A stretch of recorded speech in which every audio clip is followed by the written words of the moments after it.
walking. People are afraid of the weather changing and all that. But no matter how you become afraid, what can you do about the uncontrollable? So there are things that make us unhappy. They are uncontrollable, and there are those that are controllable anyway. But just the same, life could present so much reason to be sad. Pagka nga umiibig ka, masaya ka, pero may kakambal na lungkot dahil natatakot kang mawala yung iniibig mo. Either iwanan ka o kung sumakabilang buhay siya, o mawala siya sa iyong feeling, malayo, maraming kinakatakutan. That's why man needs happiness. Therefore, man should be able to make and to produce happiness and not just depend on events, not just depend on happiness to come. We must find reasons for happiness. At pagka ang tao may kaligayahan na paglalampasan ng lahat ng hirap, nadadaanan ng lahat ng pagsubok, natitiis ng lahat ng dapat tiisin. Kung hindi man kaligayahan na hawak na niya sa kanyang mga palad, kaligayahan na inaasam at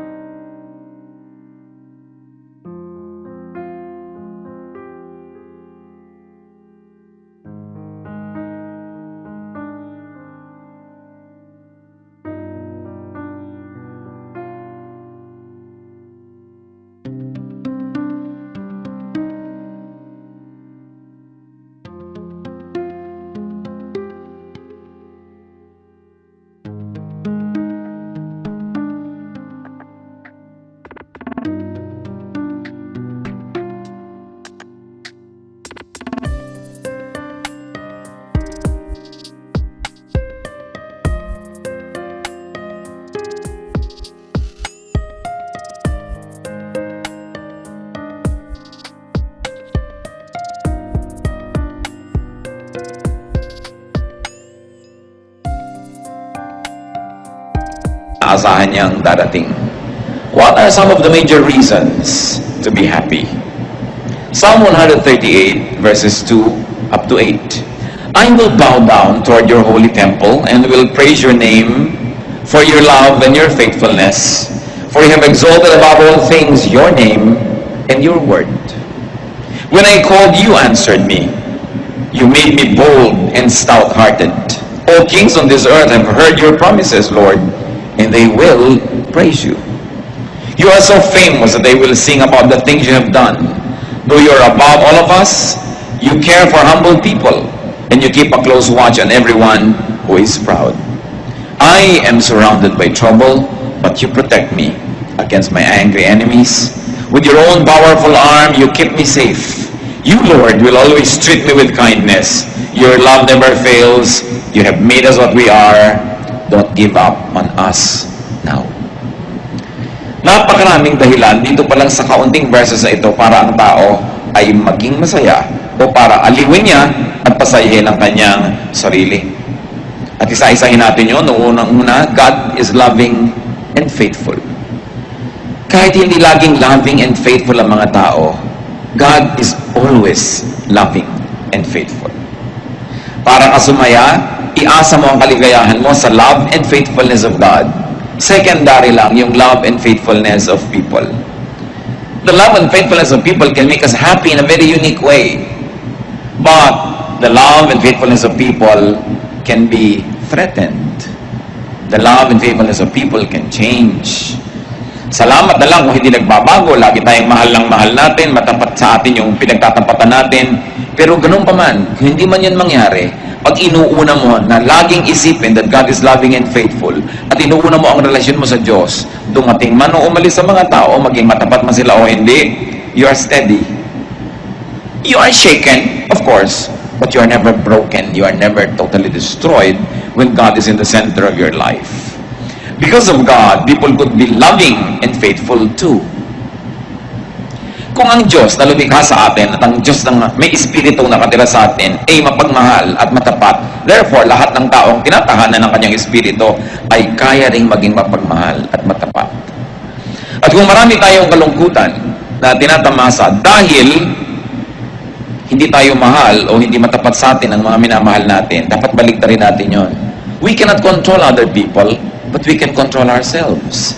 So let's be happiness factories. Meron kayong dapat pagtapatan, maging matapat kayo. Meron kayong dapat mahalin, mahalin ninyo para yung inyong pinagtatapatan at minamahal sumaya. At nabawasan ninyo sa pamamagitan ng pagkilos ng Panginoon sa ating buhay ang numero, ang bilang ng mga taong malungkot at mga taong nababagabag. At dahil kumikilos din ng Diyos sa ibang tao, sila man maaaring maging paraan ng Diyos, kasangkapan para tayo'y mahalin ng Diyos through them. Therefore, open yourself to people's love. Because when you open yourself to God's love, you inevitably open your heart to love others, and you inevitably open your heart to accept the love of others. And then you are in the way of happiness. May mga daan, alam nyo, busy, may mga daan, hindi halos nadadaanan. Yung pag-ibig, yung kasiyahan, may dinadaanan din yan, dapat nandun ka. Sa kalsada na yung katumira, sa address na yun, para lagi kang nadadaanan. Maraming tao, hindi sila masaya kasi ang address nila doon sa gilid-gilid, hindi dinadaanan ng happiness. Kaya dapat kinikilala mo saan dumadaan yung happiness. Una na, kilalanin natin that God is loving and faithful. Two, God is true to His Word. Saan ba tayo kumukuha ng lakas ng loob? Di ba sa mga pangako ng Diyos? At sinasabi, God is true to His Word. Dapat alam mo ang mga pangako ng Diyos para maklaim mo. Yung mga nagdarasal nga, kahit sa Biblia, kahit naman hindi makakalimutin ng Diyos, sila man ipinapaalala nila, Diyos, di ba sabi nyo ganito, di ba pangako nyo ganito, according to your word ganito. Hindi mo naman talaga ipinapaalala sa Diyos yun, ipinapaalala mo sa sarili mo na may pangako ang Diyos na ganon. Kasi hindi naman niya yung nalilimutan, pero nalilimutan natin. At kung nalilimutan natin i-claim ang mga pangako ng Diyos, tayo yung nalulugi. Kaya ang masayang tao, inaalam ang salita ng Diyos at naniniwala na nanalig na ang Diyos ay matapat. Tutup din niya ang kanyang mga sinasabi. And because God has His Word in our hearts, and God has His Word printed, published, broadcast, God's wisdom is always relevant. Yung karunungan ng Diyos, nagbabago man ang panahon, nagbabago ang mga uso, hindi nagbabago ang karunungan ng Diyos. Magbago ka lang dapat ng paraan ng pag-a-apply nito, paraan ng pagbasa dito, para lagi kang makinabang. You know, bawat henerasyon, bawat lahi, bawat panahon, may mga unique elements ang kanilang kabihasnan. They have very, very unique civilizations. All the various generations of people and the various generations of civilizations. And their context help them define the true relevance of the Word of God to them. Kayong basa ng mga tao noong 16th century at pag-apply nila sa buhay nila, maraming pagbabago ang pagbabasa ng mga tao ngayon sa panahon na ito. Hindi nagbabago yung salita ng Diyos, but the way you apply it to your reality, because realities change, must be always timely. The unchanging Word of God, but our ever-fresh reading and ever-relevant application to our lives. Kaya maraming mga tao ayaw nila maging religious kasi parang backward, parang sobrang conservative, pati language, pati kilos, parang pang 16th century. Hindi bagay sa panahon. Dapat alam natin yung mga basic moral bedrock of the Word of God, at yun ang hindi dapat ma-violate. But the way they are transplanted and read and interpreted and applied to daily life must always be relevant. Kaya ikaw nakahawak ka sa unchanging Word of God, pero nakaugat ka sa patuloy na nagbabagong daigdig para lagi mong mahanap ang lagi ng mabisang kahulugan ng salita ng Diyos. God gives His promises. Therefore, know and claim God's promises. 1 Kings 18, 25 to 26. Now, Lord, God of Israel, this is a prayer, keep for your servant David, my father, the promises you have made to him when you said, you shall never fail to have a man to sit before me on the throne of Israel. If only your sons are careful in all they do to walk before me as you have done. And now, O God of Israel, let your word that you promised your servant David, my father, come true. Sinong nagdarasal? Di si Solomon. Alam ni Solomon ang pangako ng Diyos sa ama niya na si David. Kiniklaim niya. Kasi siya ang magbe-benefit ng promise na yon.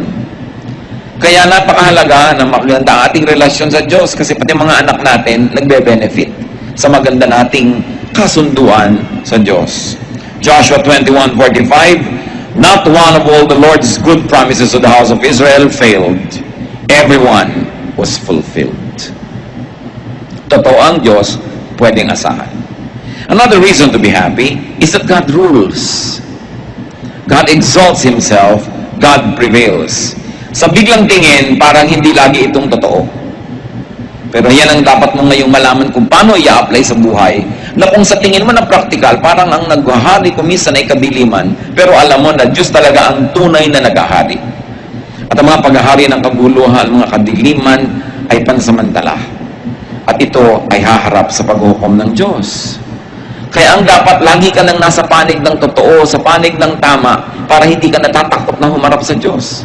Psalm 138, 4-5, May all the kings of the earth praise you, O Lord, when they hear the words of your mouth. May they sing of the ways of the Lord, for the glory of the Lord is great. So ang idinedeclare dito is a submission of human kingdoms and human rulers, human ways and systems to the ways of God. At tayo, bagamat mayroong present mindset, meron din dapat tayong eternity mindset. That you process everything according to how it happens in your time, but you also contextualize it in the way it had been effective in the past, and it will continue to be effective in the future and in eternity. Ang nangyayari sa atin, may isa, dalawa, tatlong araw, sometimes tayo hindi nakakaintindi, pero hindi natin dapat ipako yung pananalig natin doon sa mga konting panahon na yun. Yung ating mga panahon na hindi natin nauunawaan ng Diyos will just be tiny dots in an otherwise long, happy line when we finally understand. Kaya ang sabi sa New Testament, now I know in part, but then I shall understand fully, even as I have been fully understood. Our knowledge is imperfect, and our prophecy is imperfect. But when the perfect comes, the imperfect will pass away. Kaya ang dapat nating laging hinihintay, lalo sa mga bagay na hindi natin nauunawa, yung pagdating ng Panginoon na para ipaliwanag lahat sa atin yan, no? Ang ating pagpunta sa kanyang piling na biglang bubukas ang ating isip at maunawaan natin ang lahat. Kaya ngayon, what is important? Faith. Faith is the best weapon we have against loneliness. Faith is the best weapon we have against doubt and against insecurities and uncertainties. Because faith is the assurance of things hoped for. It is the evidence of things not seen. That's why people are saved by faith, not by their knowledge. Kasi yung alam mo, syempre, mananalig ka na doon. Pero hindi mo naunawaan na nanalig ka, yun ang hinahangaan ng Diyos at pinapahalagahan. Hindi naman ibig sabihin na mamuhay tayo sa ignorance na wala tayong naiintindihan. But for the few things that are not clear, when I was a child, sabi nga sa Bible, I thought like a child, I reasoned like a child. And now we are in a childhood state. When it comes to terms of eternity, what is the lifetime of a human being? 90 years? 100 years? We will never become adults spiritually. We are like children. But sabi niyo ganon, now the time I become a man, I give up childish ways. There will be changes. And those changes are the ones we aspire for when we will finally comprehend the things that are beyond our minds at present. Another reason to be happy, according to what we have read, is that God answers prayers. Sumasagot ang Diyos. Pero bakit maraming sinasagot ng Diyos, hindi pa rin sila masaya? Because they want only a yes answer from God. Kaya hindi sila masaya. Pero pag Diyos ang sumagot, yes is a blessing, no is a blessing, wait is a blessing. Because God is always true and God is always loving. Therefore, His no is His best way of loving you at times. Nagiging malungkot tayo kasi conditional yung happiness natin pag ang sagot, yes. Pero itong tandaan natin mga kapatid, pag Diyos ang sumagot ng no, yun ang the best. Because God knows best. And God can say, wait. And so when God says wait, you wait. Huwag kang masyadong mainipin. Iba ang panahon ng Diyos sa ating panahon. And God's timing is always perfect. Marami tayong lungkot dahil sa inip. Nababagot tayo. Marami tayong lungkot dahil nabibigo tayo sa hinihingi natin sa Diyos. May nagtatampo pa sa Diyos. Pero, di ba ang marunong at mahusay magmahal na magulang, marunong din mag-no sa kanyang anak? Hindi lahat ng hinihingi ng anak mo na sa kanyang limitadong pananaw ay mabuti sa kanya, ay ibibigay mo. Dahil sa iyong mas mature na pananaw at mas mapagmahal na pananaw, hindi dapat mapunta sa kanya. Kaya kuminsan ang mga bata, nagtatampo pa, nagagalit sa magulang, pero pag naging magulang na sila, doon nila nauunawa. Minahal pala ako ng magulang ko by saying no. At merong mga tao na pagkatumanda na, nare-realize nila at sinisimbatan ng mga magulang na bakit lahat ng gusto namin binigay nyo? Bakit hindi kayo marunong magdisiplina? Bakit hindi kayo magpumigil? Nagkaganito tuloy kami. Pagka tumanda yung mga bata na yun, natuwang-tuwa dahil todo pa sa magulang, sinisisi rin ng magulang. Kaya tayo, when we become really spiritually mature, we will be thankful for every no answer of God. For now, be happy with it in faith. Para hindi tayo maraming nirereklamo sa buhay. God gives courage. Sa mga pinanghihinaan ng loob, sa mga nanghihina ang pananalig, sa mga natatakot, ano nagpapasaya? Yung binibigay ng Diyos sa atin na tibay, courage, katapangan. Kaya, lagi ka dapat sa Diyos lumalapit. And what's important is that God cares for humans, for persons, especially for humble people. Ano ba mas maging madali? Magyabang o maging mapagpakumbaba? Ano ba ang mas low maintenance? Kayabangan o kapakumbabaan? Kaya ang tao nagpapakumbaba, mas madaling sumaya. Ang tao hindi nagyayabang, hindi nagmamataas, hindi nagmamatigas, mas marami siyang kaligayahan. At kung sinabi sa binasa natin sa scripture that God cares for humble people, you want to be happy? You want God's care? Be humble. At hindi lang Diyos ang magiging maibigin sa iyo, pati kapwa-tao. Kasi wala namang tao natutuwa, nagmamahal sa mayabang, sa matigas ang loob, sa nang titikis, sa nang sasadista. Wala namang natutuwa sa ganun. Kaya dapat makita natin ang pandaraya ni Satanas. Pag natetempt tayong maging mayabang, maging matigas dyan, maging mahirap na makasundo. Gusto ni Satan mangyari yun para magalit sa atin ng mga tao, para lalo tayong lumungkot, at para malayo din tayo sa Diyos. So God cares for humble people. You want to be happy? Be humble. Make it a habit to be humble. Kasi pag mayabang ka, may minemaintain ka. Pag minemaintain ka, nakaka-insecure. Baka hindi mo lagi ma-maintain. Nadadagdagan ng mga nervyos mo sa buhay. God keeps the proud in check. Why should that make you happy? Because if you're the one being proud, God prunes you and corrects you para hindi ka lalong lumala. Ang palo ng Diyos, isa na naman yung paraan ng pag-ibig. Napalo ka dahil mahal ka. Yung bang anak ng kapitbahay na hindi mo mahal, papaluin mo pag gumagawa ng mali. Hindi mo naman mahal yun Pero yung mahal mo, papaluin mo. At pag pinapalo tayo ng Diyos, siya ang unang-unang nasasaktan. Tulad din ng magulang na namamalo ng anak. Liban na lang yung mga magulang na sa sobrang galit, gumaganti na lang talaga, nambugbog na lang ng anak dahil nagalit siya. Pero yung kalmado ka, papaluin mo, mahirap gawin yun. Kaya nga ang mga magulang, pinapayuhan natin, pag galit na galit kayo, tinuturo naman sa Bible, mamalo ng anak Pero huwag kayong mamalo habang galit kayo.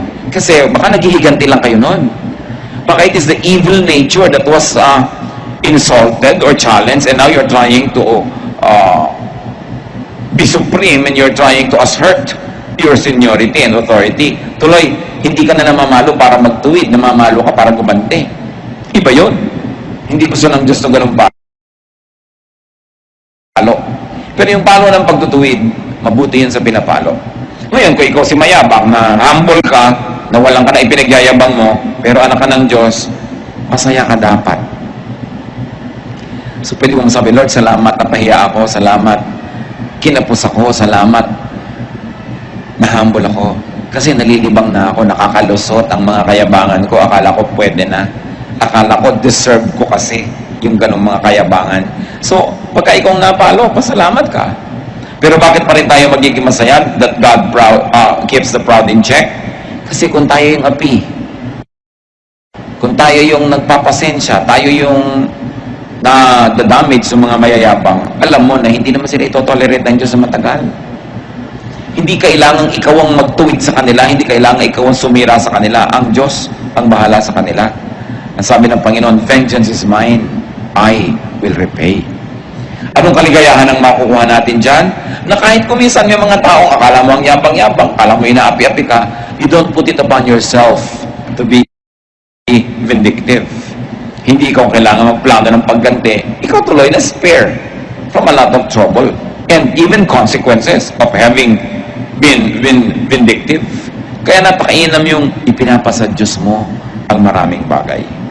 Siyempre, kung kami nga api ka at kailangan naman mag-record sa batas. Kaya nga may gobyerno, kaya may hustisya. Because it's also an instrument of God to protect the innocent. No? Kaya napakahalaga ng mga Kristiyano, pinaglalaban mo kung ano yung tama, kung ano yung matuwid, kung ano yung makatwiran. Why else can we be happy according to the verses? Because God protects His people against angry enemies. Kung minsan naman wala kang ginagawa, may nagagalit talaga sa'yo. Pero nakikita ng Panginoon ang lahat ng iyon. Sa Panginoon kayo magsumbong. Kung may mga tao nagagalit sa inyo at matapos yung magsaliksik ng inyong budhi, alam niyo naman na wala kayo talagang ginawa para magalit sila, then ipasa Diyos. Psalm 138:7, You stretch out your hand against the anger of my foes. With your right hand, you save me. Sa Diyos tayo magpaligtas. Sa Diyos tayo laging lumapit. Kung minsan kasi lalapit ka sa tao, nabibigo ka. O kaya, tutulungan ka niya pero hindi pala niya kaya. Kabiguan pa rin ang ending. But to trust God. And the Lord is always kind to His people. Lagi. Pag sinabing lagi, tulad ng ini-emphasize natin, kahit no yung answer, kahit na mamalo ang Diyos, kindness yun. At pag naunawa natin yan, na-absorb natin mga kapatid yung kahulugan ng God is always kind, no matter how people perceive God's dealings, that His love never fails, sasaya ka.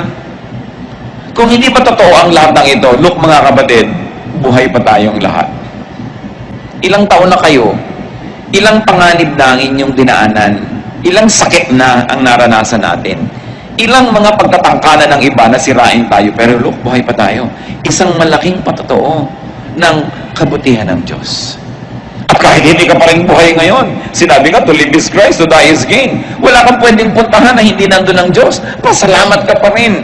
Kaya ang happiness mo, dapat walang pagsidlan. Walang kondisyon. Ano man yon, anak ka ng Diyos, everything that happens is a blessing to those who love God and are called according to His purpose. And even if we move to the next slide, God will be there. Yung greatest fear natin, death, should be the greatest liberator. Because we will at last be spiritually one with our God. Psalm 139 verses 7 to 8, Where can I go from your spirit? Where can I flee from your presence?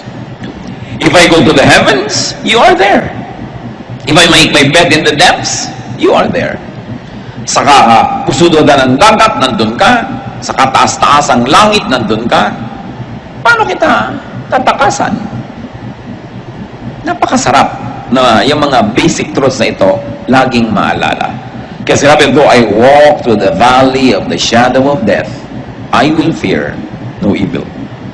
Mga kapatid, ano yung mga valley of the shadow of death ng inyong buhay? Sasakay ka ng aeroplano, ninenervyos ka. Diba? Yung, ayan, I am walking through the valley of the shadow of death. Sasakay ka ng barko kumisan, ninenervyos ka, lalo masungit ang panahon. Ang dami-dami sa ating citizens, walang magawa. Talagang wala silang sariling sasakyan. Sumasakay sa mga bus o mga sasakyan, nagkakarera yung mga driver na hindi mo na malaman kung anong mga buhay ka pa bang mababa dun o hindi. Ito, I walk through the valley of death. Ang daming fears.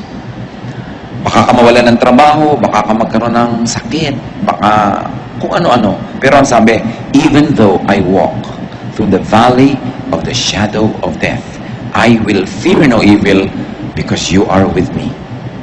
Dahil kasama natin ang Diyos. Napansin niyo ba, 8 mga dahilan yan para sumaya, pero meron niyang isang common denominator, mga kapatid. It is all God-based and God-centered. Lahat ng dahilan ng kaligayahan na yan, dahil sa Diyos, dahil may Diyos. Many people are sad because they seek happiness outside of God. Many people are sad because they seek happiness away from God. They seek happiness mostly from people and from things. Therefore, people are sad. Pero ito, 8 great reasons to be happy, and all of them focus on God.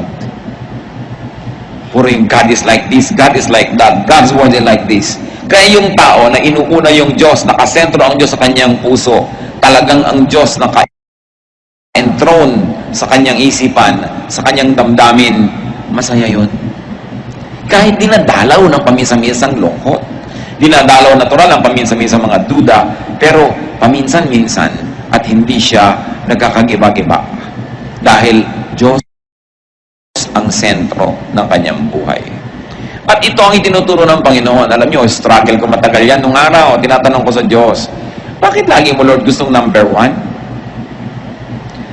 Bakit kailangan number 1 lagi? Is God egocentric? Kulang ba siya sa pansin? Pero talagang na-share ko na rin sa marami sa inyo, the Lord revealed to me that He wants to be number 1 because when He is number 1, we will be happy. Pag ginawa mo number 1 tao, kawawa ka. Pag ginawa mo number 1 bagay, kawawa ka. Pero pag Diyos yung number 1, lagi siyang nandun. Di siya nagbabago. Lagi kanyang mamahalin. Mahalin ka man o hindi ng tao, magkaroon ka man ng pera o wala kang pera, andun lagi yung Diyos. Kasi pag number 1 siya, siyempre number 2, number 3, number 4, mahalaga. Pero hindi masyado, hindi kasing halaga ng number 1. Ngayon, isipin niyo mga kapatid, ano ba o sino ang number 1 sa buhay natin? Pag sinabi mo, ay, ang number 1 ko, ang aking misis, mahirap yan. Dapat number 2 lang siya. Dapat number 1 ang Diyos. Number 2 din si Mister. Kasi ang number 1, Diyos. Mga misis, huwag na kayo mag-asam na number 1. Pag Diyos ang number 1, number 2 lang kayo, sigurado wala nang number 3. Pero kung kayo number 1, baka may number 2, 3, 4, 5. Mahirap yan. Dapat Diyos ang una talaga. Kaya sa atin mga anak, ituturo natin ang pag-ibig sa Diyos, sa ating mga mahal sa buhay. Pagka lahat tayo ang number 1 Diyos, ang ganda ng mundo. Sasaya tayo. Number 1 kasi ibang tao kaya papatay ka para sa kanya, o ayaw niya sa'yo, paparilate mo na siya dahil ayaw mo na sa kanya. Mababasa mo sa mga dyaryo, mga crimes of passion. Ayaw ko na sa'yo. Gusto pa kita. Paano ayaw ko na nga sa'yo? Paano yun? Pero ang Diyos, hindi siya aayaw sa atin kahit kailan. Lagi niya tayong gusto. Kahit kumisan tayo pa yung umaayaw. At yung pag-ibig na yun, isa sa mga pinakamahiwagang pag-ibig, madaling sabihin, pero mahirap unawain. Kasi hindi naman kinakamot ng Diyos ang likod mo, no? Pagka pumakate, hindi ka naman niya inaabutan ng malamig o mainit na inumin. Hindi ka naman niya binibigyan ng diretsahan ng pera o karinyo. Kaya kuminsan nalilimot natin yung ganong uri ng love affair that we should develop. Ang lagi nating inuuna, yung nakikita ng mata, yung nararamdaman ng balat, yung andyan. But remember that though we are bodies, we are also spirits. Na meron tayong dalawang uri ng pagkabuhay na isinasabuhay. At yun yung ating buhay sa laman at yung buhay sa espiritu. Pag yung buhay mo sa espiritu masigla, masaya, kaya kanyang dalin kahit na nagkakagulo-gulo yung buhay mo sa laman. Pero pag yung buhay mo sa espiritu wala, kahit anong saya ng buhay mo sa laman, pansamantala, mababaw. It is like chasing rainbows, and when you get there, it is not there. Nakikita nyo, napakaraming mga matagumpay na tao, inaamin din nila, hindi rin naman masaya. Although marami rin namang hindi matagumpay na masaya, so mabuti ng matagumpay kang malungkot kasi hindi ka matagumpay na malungkot din. So huwag natin gawing excuse yan. Pero ang point, unahin ng Diyos. Paano nyo gagawin yun? Kayo lang makakapagsabi. Kung paano nyo siya unahin. Kung paano nyo bibigyan ng panahon, paano tayo de-develop ng pakikipagmahalan. Kasi ang Diyos, persona. Hindi siya usok. Hindi siya drawing. Hindi siya bato. Isa siyang persona, may damdamin. At gusto makipagmahalan sa tao.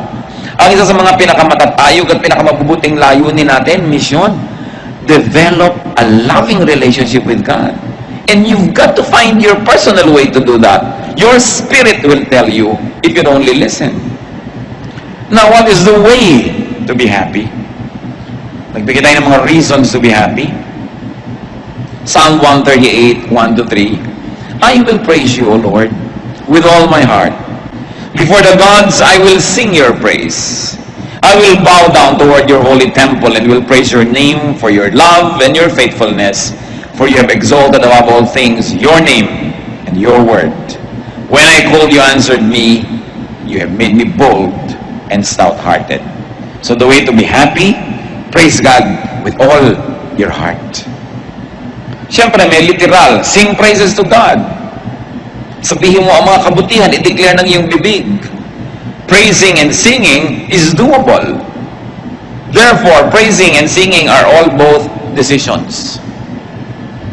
Happiness can be a decision. You can decide to be happy, you can decide to be sad.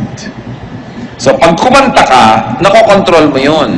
Mamaya yung kanta mo, inililift up na niya yung spirit mo sa Panginoon.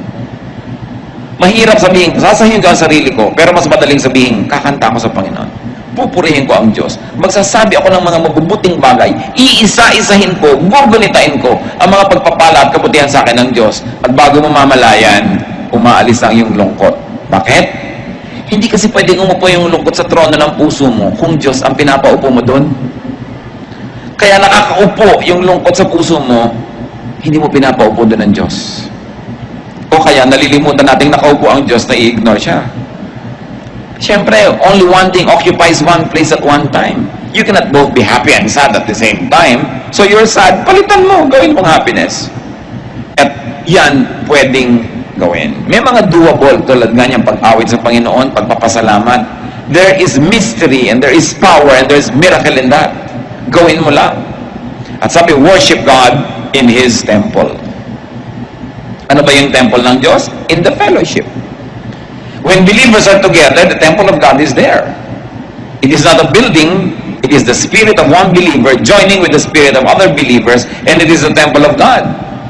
Merong himala na nangyayari when we fellowship together. Parang isang pirasong kahoy na nagliliyab, pagka humangin, patay na yung apoy niya. Pero pag maraming kahoy na tabi-tabi, pag humangin, lalong lumalakas yung apoy. Ganun ang importansya ng fellowship. At fellowship, hindi lang yung from 3 to 5 p.m. may fellowship, hindi yun. Yung talagang nakikipagbuhol-buhol yung buhay natin sa buhay ng mga ibang believers. Hindi lang tayo umaattend ng program, tapos fellowship na ba yun? Ang fellowship, yung saya niya, saya mo rin, yung lungkot mo, lungkot niya rin, nagkakahati-hati, nagkakatulong-tulungan. Ang Diyos kasi nilikha tayo na talagang nakikipag-asahan sa ibang tao, umaasa at naaasahan. Kaya marami daw malungkot, sabi nga nung isang poster, people are lonely because they build walls instead of bridges. So we build walls to people, against people, we become sad. That's why we fellowship. Itinuturo yan sa Biblia, always fellowship. Kasi alam ng Diyos, maraming lungkot ang buhay. At maraming ligaya tayo matatamasa sa tunay na pakikipagkapatiran. Yung tunay na pakikipagpalagay ang loob at pakikipagtulungan. Hindi yung superficial lang. Hindi yung istri-istrikto mo sa fellowship, ayaw na tuloy umatin ng iba. Hindi na sila pwede maging totoo. Pagtanggap, walang patakarang pagtanggap sa kapwa. Pagmamahal, pagtulong para siya umasenso, ma-develop, may saya dun. You lang, you are able to unmask yourself and you're able to be your true self in the presence of another person or persons that already gives you happiness. Ang hirap-hirap nung nag-iisa ka na nagdadala ng problema mo, nag-iisa ka na nakakaalam ng tunay mong mga iniisip, niloloob, ang tunay mong pagkatao, it isolates you. Pero kung tayo bukas ang ating puso, bukas ang ating palad na tumanggap sa ating kapwa, we make them happy. And in the process of making people happy, miraculously, you also become happy. As you know it by experience, that when you make people sad, you also become sad. Kahit kung minsan natutuwa ka, ay nagantihan ko siya, ay naipahiya ko siya, pero makinig ka sa budhi mo, may napalungkot kang tao, may nasaktan ka, ang totoo nasasaktan ka rin. Bakit? Nilikha kasi tayo ng tao na, ng Diyos na kapwa-tao. Ang nangyayari sa kapwa natin, nangyayari rin sa atin, na iintindihan man natin yun o hindi. Kaya mas nagpapasaya tayo ng iba, mas sumasaya tayo. Mas nagpapalungkot tayo ng iba, mas inuusig tayo ng budhi natin. Kung minsan gasgas na yung budhi na yun, hindi na malinaw, pero meron ka pa ring heavy feeling na hindi mo malaman kung bakit, kasi may atraso ka pala sa iba. Ang isang pinakamabisang paraan para sumaya, magpasaya ka ng iba. Sasaya ka sigurado. Magbigay ka sa gutom, magbigay ka sa mga bata, magbigay sa nangangailangan. Pero ang isang pinakamabilis lumungkot, magdamot ka. May nangangailangan, may ibibigay ka, pero pinagdamutan mo, natutuwa ka dahil yung pera mo hindi nagalaw, hindi ka naabala, pero may lungkot ka rin. Kung aaminin mo yun, may lungkot ka. So we go back to our basic humanity, that our happiness is in making other people happy. It is a true fellowship, true worship.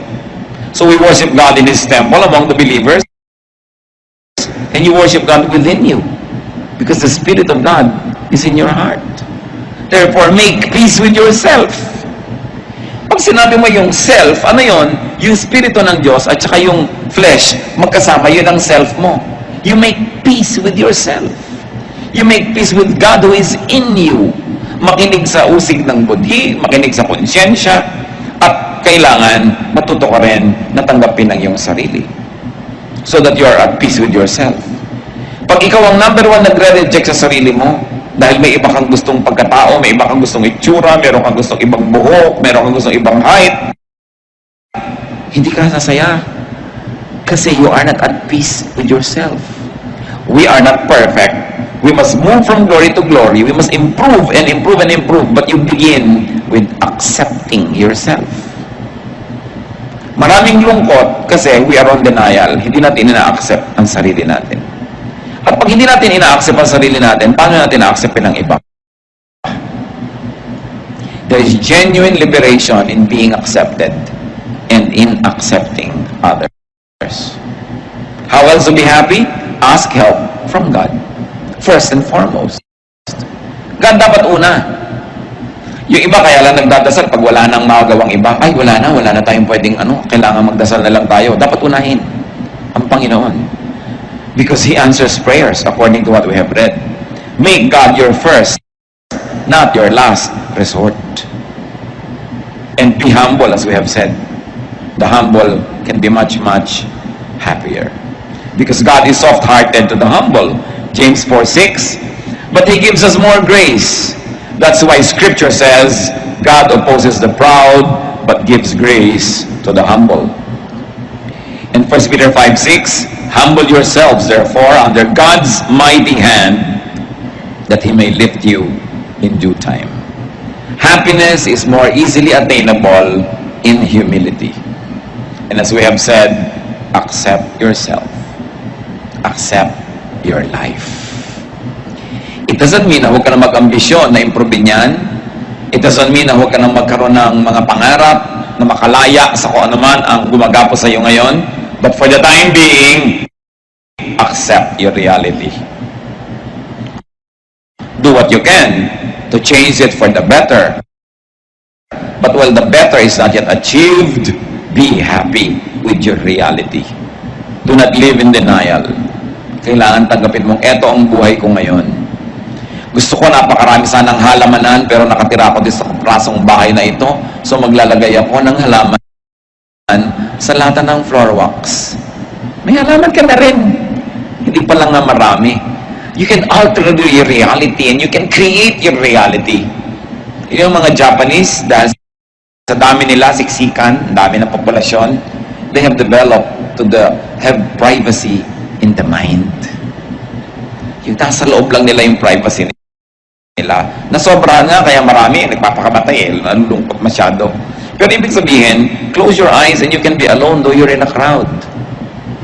The way you think, the way you react to your environment will make you happy or sad. God made you as you are. Psalm 138:8, the Lord will fulfill His purpose for me. Your love, O Lord, endures forever. Do not abandon the works of your hands.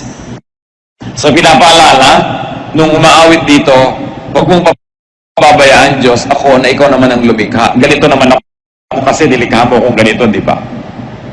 Sino bang lumikha sa atin, di ba, Diyos? Pero ginawa ka, pero anong reaction mo sa buhay? Kaya kung minsan sumasama yung ugali natin, ginawa kang ganito, pero nagre-react ka differently. That's why kahit parehong tao na merong basic na training, basic na childhood together, ano nangyayari? Nagkakaiba-iba sila. Kasi iba ang pagproseso mo, iba ang pag-react mo. Meron pag inuutusan ng magulang, nagagalit. Meron pag inuutusan, sumusunod agad. So, control your behavior para lalo kang umasenso at bumuti. But you begin and not end with accepting yourself. Gawa ka ng Diyos eh. Ang daming kalungkutan kasi hindi mo ma-accept yun eh. Hindi mo nare-realize that you are fearfully and wonderfully made. Kung minsan meron kang napakalaki mga kahinaan, para lang pala lalong makita ang himala ng Diyos sa'yo. Kasi kung kinreate ka man na puno ka na, hindi mo na kailangan yung Diyos. Kaya mga kulang-kulang. Kasi gusto ng Diyos punan. Gusto ng Diyos na punuin niya ng punuin yan. Para habang lumalawig ang buhay mo, may fellowship kayo, meron kang continuing need for God. Kasi alam nyo to mga kapatid ha, pag sobrang lusog natin, nakakalimot tayo sa Diyos dumasal, pero madadasalin ka kung may sakit ka. Kung may sakit ang mahal mo sa buhay, lalong madadasalin ka. Pag ang dami mong pera, madaling makalimot sa Diyos. Pero yung wala kang kapera-pera, talagang abot-abot ang dasal mo. May fasting pa kumisan yan. No? Pagka meron kang papa, nakakalimot mo yung Diyos. Pagka nawala si papa, back to God ka na naman. No? Serve ka na naman. Kanta ka na naman. Turo ka na naman kasi wala si papa. So, kaya may mga kulang tayo. Huwag yung isipin na nilikha tayo ng Diyos na may kapintasan. Kaya tayo may kulang para punan ng Diyos. Pero tatanggapin mo sa simula, kulang ako. But here I am, Lord, fill me with your glory. Huwag niyong ikalungkot ang mga kulang sa inyo. Ikatuwa nyo dahil dyan kayo pupunain ng Diyos. Kasi sinabi ni Paul, when I am weak, then I am strong. Kasi kung saan ako kulang, doon may opportunity ang Diyos, tampunan ako. Kaya yung mga taong puno na, ang yabang-yabang na, anong ginagawa? Iniligwak ng Diyos, itinataob, inaalis yung mga pumupuno sa kanila para maging humble ulit. Lord, kailangan ko kayo. So, sino ba nagbabalik sa loob ng balik loob sa Diyos? Yung biglang umaasenso o yung biglang nagfe-fail? Madalas yung nagfe-fail. Although merong dahil umasenso, matalino siya. Ay, mahal-mahal ako ng Diyos. Lalo ako magpapaka-Diyos. Pero bihira yun. Madalas yung punong-puno ka na, itinapon nga, ayan, hindi biglang wala kang laman, dasal ka na naman, balik ka na naman sa Diyos. Kaya pagka naitapon na gano'n yun, di ba, laging labing ang Diyos, lagi siyang tama. Sabi mo, Lord, bakit man meron ako na wala pa? Eh, kasi nalilimutan mo na ako eh. Bumalik ka. Come back to me and I'll come back to you. Sabi ng Panginoon, return to me and I will return to you and I'll fill you again. Pupunin uli kita, siksik-liglig, umaapaw. Pero kailangan, nandiyan ka, ready to be filled. Masarap yung ganon. So, sino ang nakakatanggap talaga ng mga himala? Di ba yung nagkakasakit? Yung lagi naman malusog, di naman nila alam na everyday himala yun na nami-maintain.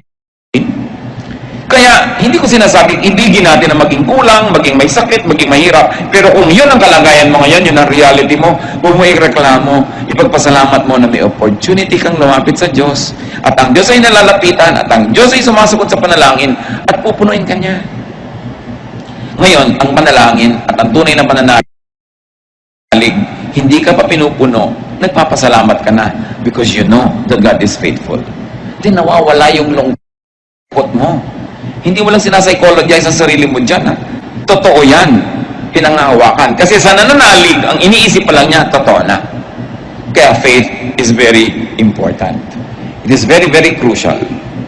There is so much reason to be unhappy, but there's much more reason to be happy. There's a way to be happy. Praise God. What does it take to praise God? Count your blessings. Thank God and praise God. And when you do that, God will change your mood. Psalm 30, 11 to 12. You turned my wailing into dancing. You removed my sackcloth and clothed me with joy, that my heart may sing to you and not be silent. O Lord my God, I will give you thanks forever. Sabi, tinanggal mo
hindi ikaw yung tumatanggap nung araw na yun.